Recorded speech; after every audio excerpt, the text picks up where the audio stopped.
Bonjour les amis. Alors je vais vous parler aujourd'hui une nouvelle fois des plans électriques de la maison et je vais vous parler plus particulièrement de l'élaboration du tableau électrique de la maison.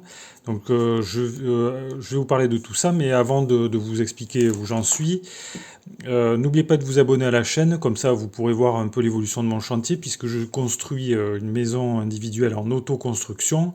Donc là je suis en train de travailler en particulier sur la partie électrique de la maison, mais je parle aussi de tout le reste. Et donc vous pouvez vous abonner, c'est gratuit, puis vous verrez un petit peu ce que je fais, comment je m'y prends, etc. La mise en œuvre des matériaux, l'électricité, etc. Abonnez-vous, c'est gratuit. Et vous pouvez également cliquer sur le pouce j'aime sous la vidéo. Alors pour les plans électriques de la maison, j'ai commencé par faire un plan simplifié comme vous pouvez voir ici, de, de ma maison, là, sans aucune cote ni rien du tout. Et j'ai reporté donc tous les appareillages électriques de la maison au stylo, comme ça. Alors, je sais que c'est peut-être pas la solution rêvée pour tous les amateurs d'informatique. Bon, mais voilà, on peut le faire sur informatique, mais on peut gagner aussi pas mal de temps en le faisant comme ça à la main. Ça évite d'avoir à apprendre à utiliser un logiciel complexe. Donc vous voyez que j'ai fait plusieurs plans. Alors j'ai fait les éclairages et leurs commandes. J'ai fait un plan des prises électriques de la maison, vous voyez, dans toutes les pièces, la répartition. J'ai fait encore un plan électrique pour les radiateurs, avec le nombre de watts par radiateur, ainsi qu'un plan des volets roulants. Et j'ai encore fait un plan donc pour les réseaux, que voilà. Et encore un dernier plan pour les différentes boîtes d'encastrement donc qui vont servir à ranger tous ces appareillages électriques.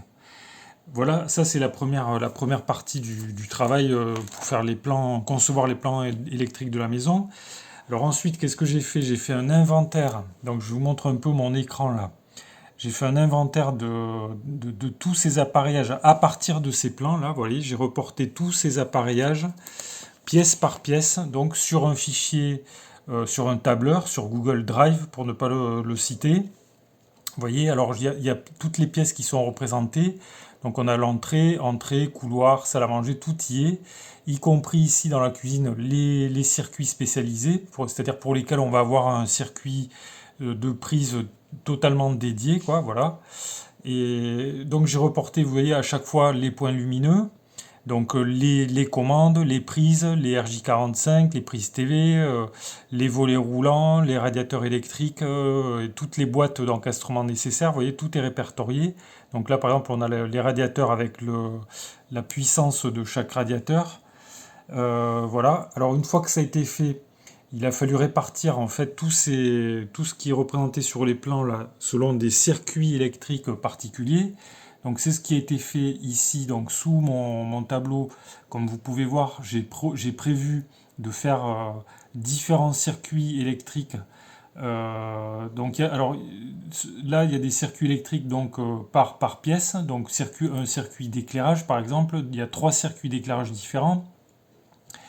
Il, pardon, il va y avoir un circuit de prise pour la chambre sud et la chambre nord.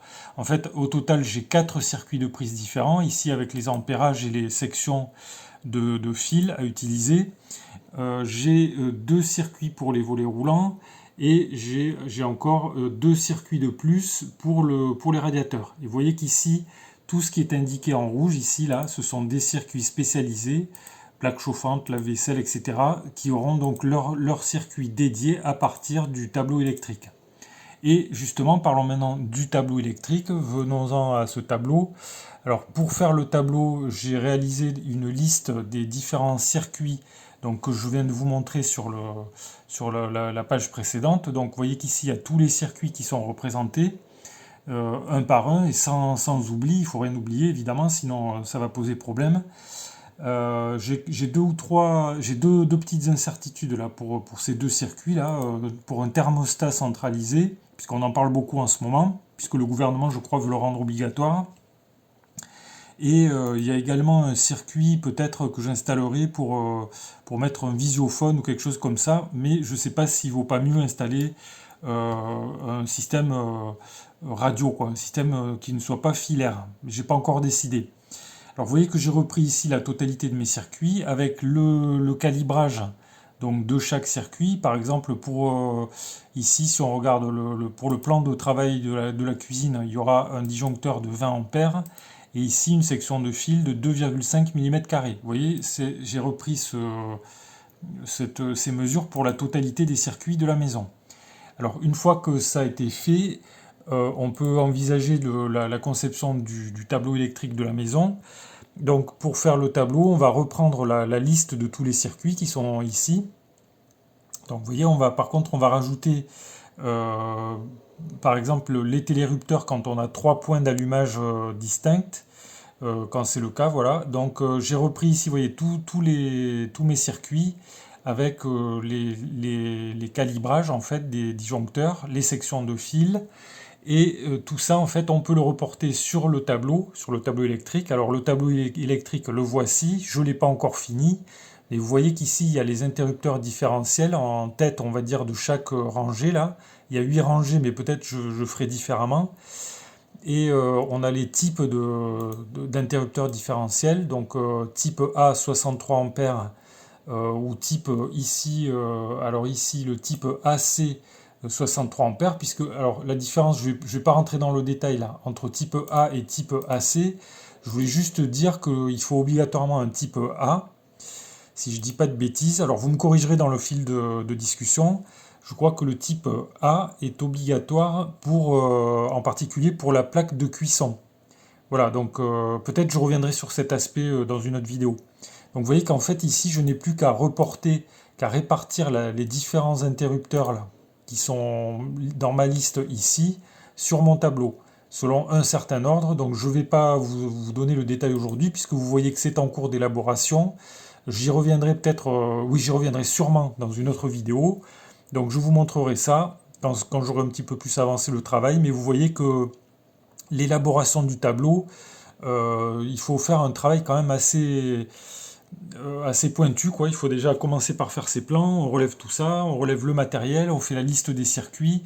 Une fois qu'on a la liste des circuits, à ce moment-là, on peut faire le plan de son tableau électrique. Voilà les amis ce que je voulais vous dire. Donc dites-moi si vous avez des questions, des remarques ou des commentaires, vous pouvez les faire dans le fil de discussion sous la vidéo. Si vous utilisez une autre méthode, vous pouvez me le dire. C'est toujours intéressant de voir comment vous procédez, si ça vous est arrivé déjà de mettre en place des réseaux électriques dans une maison neuve ou dans une rénovation, pourquoi pas. Voilà, donc si la vidéo vous intéresse, vous pouvez cliquer sur le pouce j'aime et abonnez-vous à la chaîne si vous ne l'avez pas encore fait, je le répète, comme ça vous pourrez voir un petit peu l'évolution de mon chantier sur un plan électrique, mais pas seulement, pour tout le reste aussi, pour les cloisons, les murs, etc.